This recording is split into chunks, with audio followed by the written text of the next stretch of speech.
Hello guys, ayan, nakatambay po ako ngayon dito sa Pasbol, kung saan ko pipick upin yung bayad ng isang member natin na bibili rin po siya ng ng iron spec. So habang naghihintay po dito, tingnan nyo muna yung magandang view sa likod ko.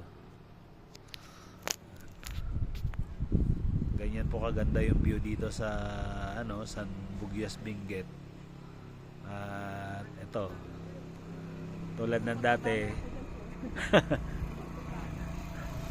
tulad ng dati, hindi pa ako naliligo kasi ang lamig-lamig kasi. Ayan si ma'am.